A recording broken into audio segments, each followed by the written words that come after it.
One last thing. I'm told that the reason these cracks are here is because probably, most likely, somebody stepped on the wire when they were playing it. And that's a stress crack from side motion. I got a new bridge. Here's the original. It turns out to be 14.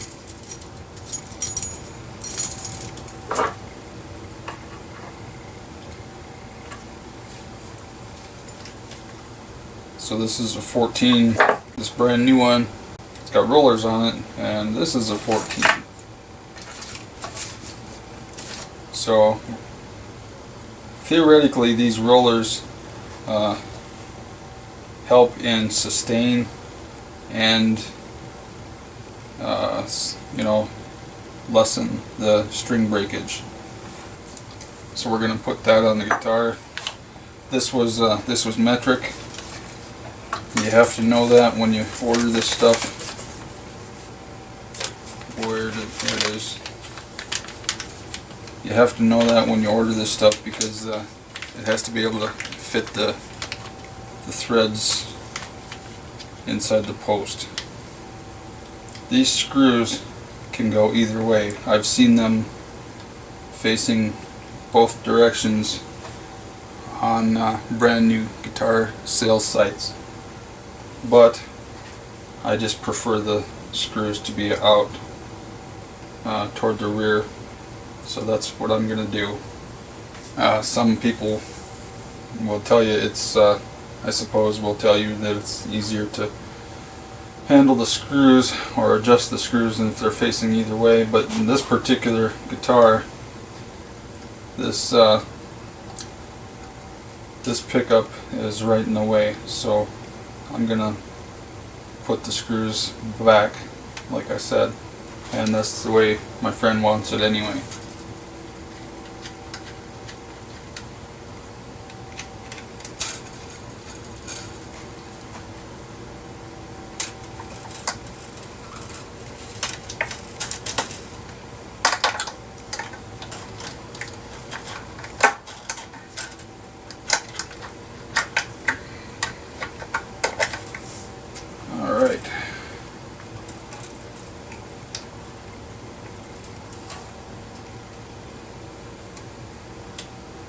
And this particular brand of bridge that I purchased, every one of these rollers is the same height, or the same size, so it really doesn't matter. So I'm gonna tighten up the strings.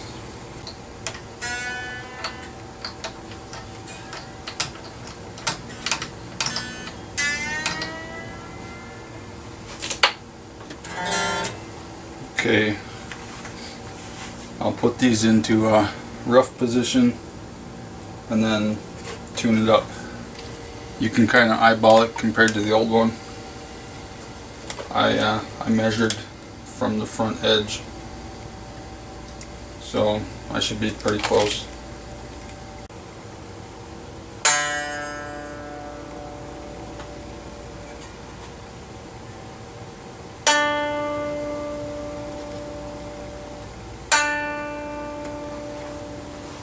And again, tightening the screw when their screws are facing this way, the screw heads, tightening the screw will lengthen the string and lower the pitch, and that's what I need at this moment.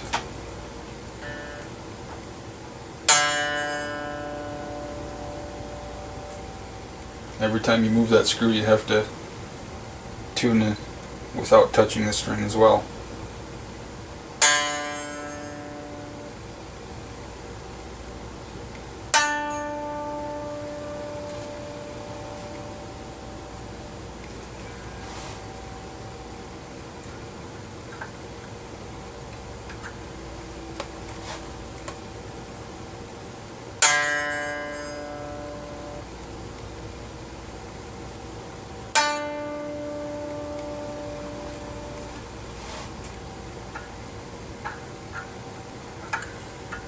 And again, make certain that you use the right size screwdriver for the head.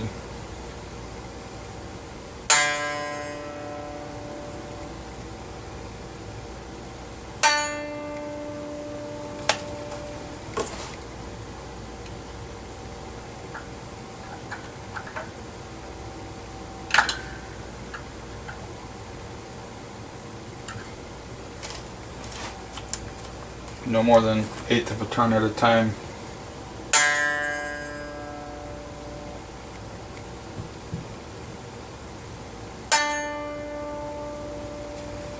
It's coming close.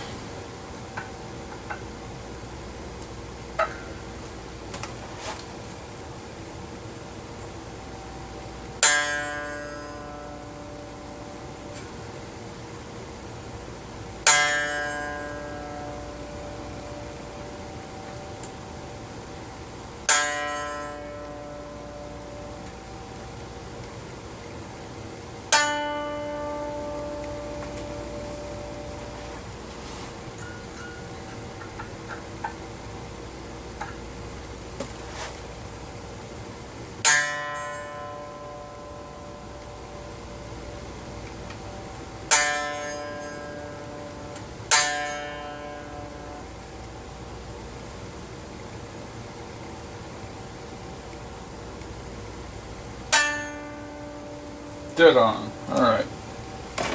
Hopefully you can hear this over my heating and cooling system.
One sharp. Probably have to do this about 3 times.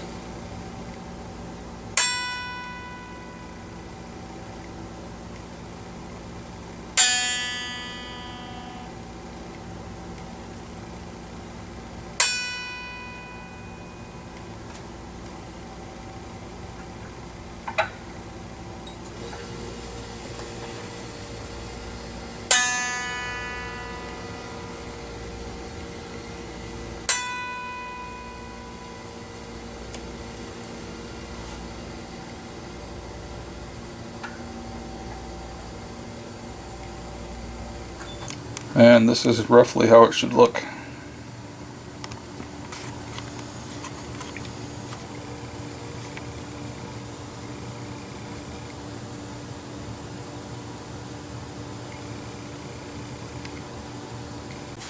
Now we're going to check the bridge height, the pickup heights.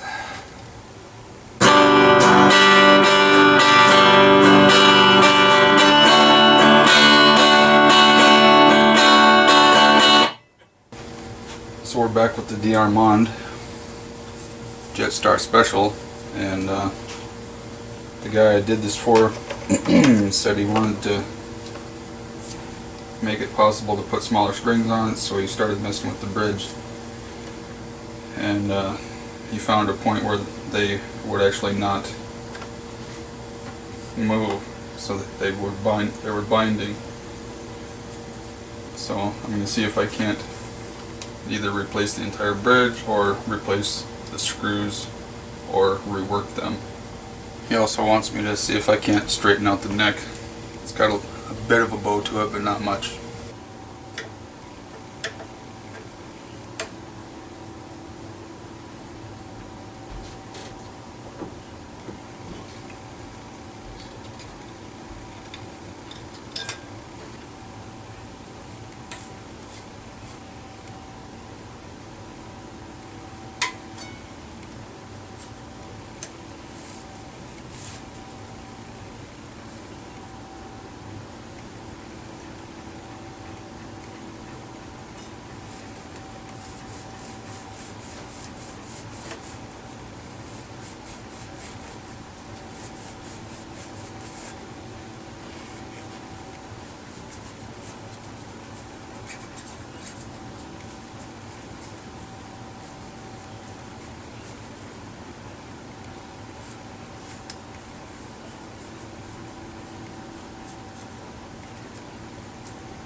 I've tried every Allen wrench I've got, including the metric ones, and they all are either too big or they do this, so I'm not touching the neck.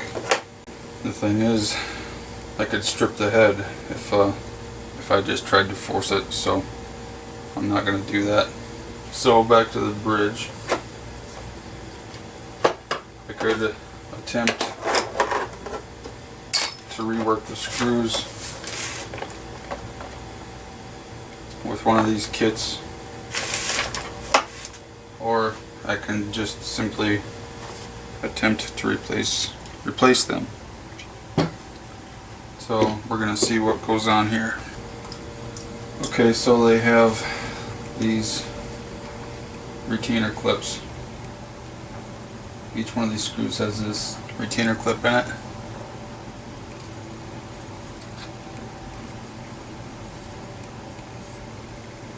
A little black part right there. So you got to get that clip out before the screw will come out. And then we'll see if, and before that I'm going to run all these screws back, forward and backward, to see if I can't get any movement out of them.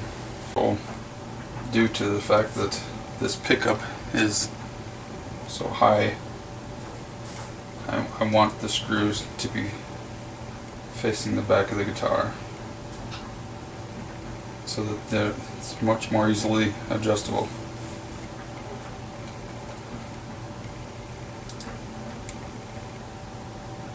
So I'm going to run the screws, see what's going on.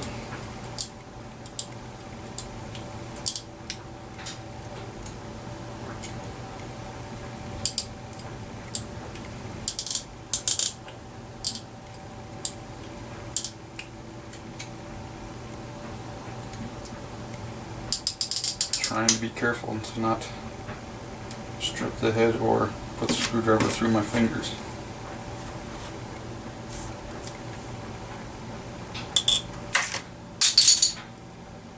I'm just throwing stuff around. Ouch! Yeah, that hurt.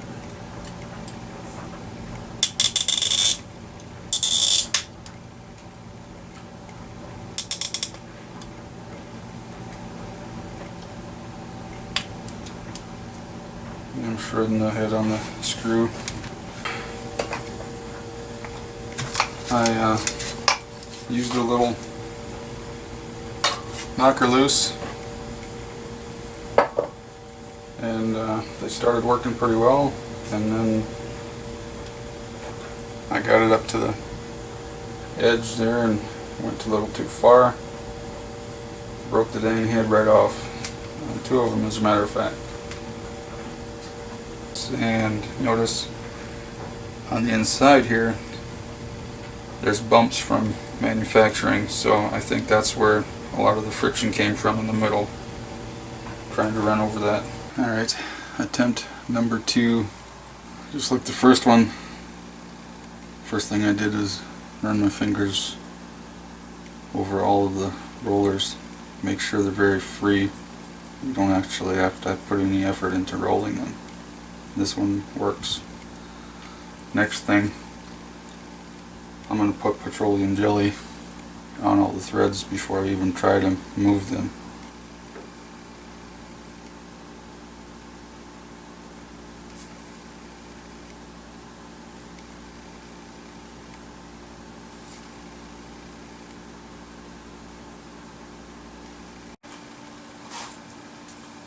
Now I'm going to gently, I emphasize gently, work the screws back and forth.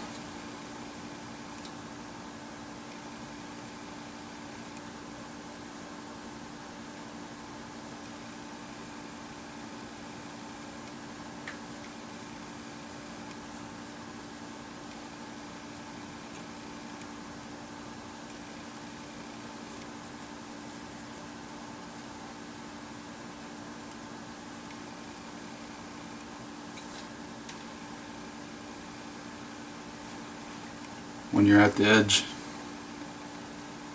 focus. When you're at the edge here, do not try to tighten it. You'll break the head right off.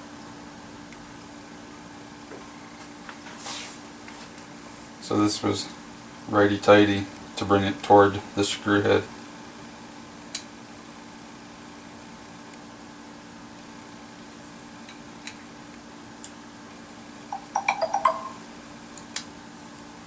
Apparently I have something to do.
While you have them all to one side or the other, you can clean up all the excess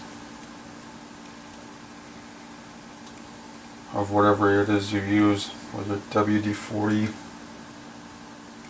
Technician's Knocker Loose, penetrating spray, something like that.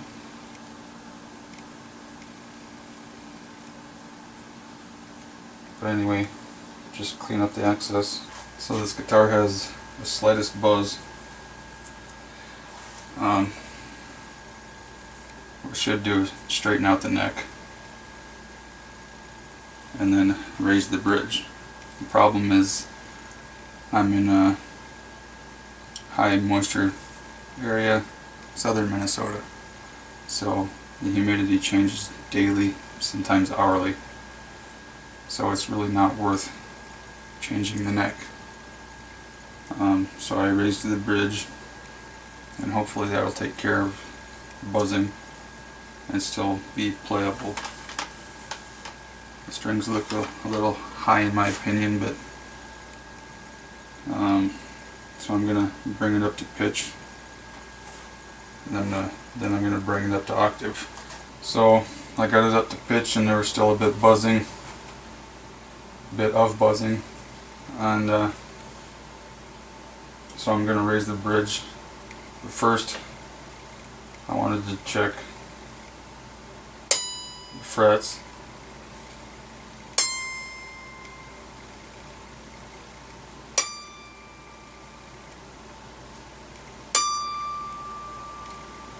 You hear that? The last two frets sound alike, which means this fret here is high.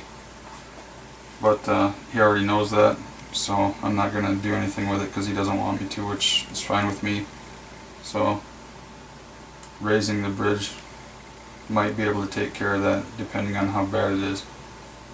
So how I do this is I just use one of these rags, one of these microfiber rags, to get any traction. And I either use one finger or two depending on. So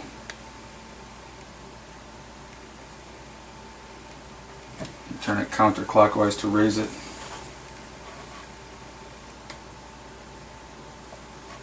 Now you're going to have to do the whole pitch thing all over again. Now when you're setting the 12th fret octave, you need to know whether it's your guitar or you're doing this for someone. You need to, if you're doing it for somebody else, you need to talk to them and maybe even watch how they play. Some people just crush the strings, and some people just light enough for it to touch the wood, And this particular person I'm working on this for, he does it just enough to touch the wood, which so what I'm saying is it makes a difference in pitch and where they place their finger, whether it's against this fret, or in the middle. It changes pitch. So you really got to pay attention to that. So this particular person does as light as he can and still touch the wood, and he goes right in the middle.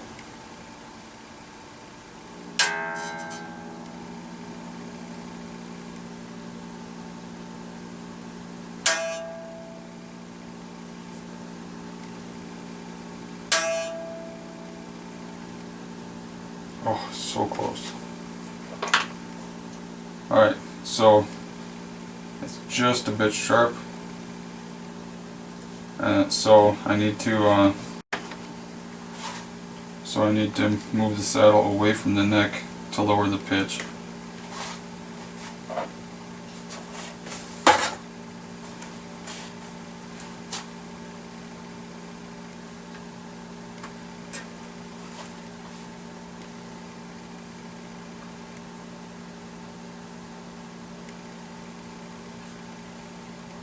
I'm going to go about 1/8 of a turn.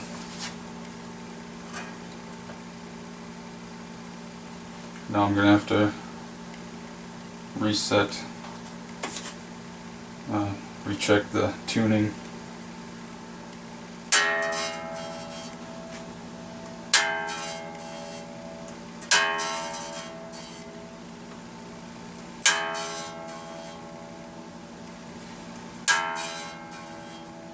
Goodness, that's a lot of buzzing. Electric guitar, as long as you don't hear it coming through the amp, the buzzing doesn't matter.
And it's still got that dead spot from that high fret.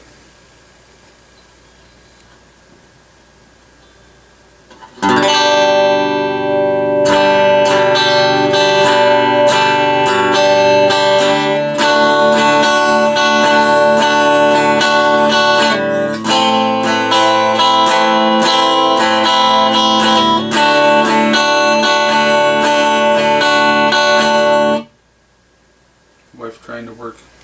One last thing I want to mention about tuning and going up the octave. You need an amp that's actually worth a darn, and you need a chord that's actually worth a darn. Otherwise you're going to be off pitch. But for now, this Armond is good enough.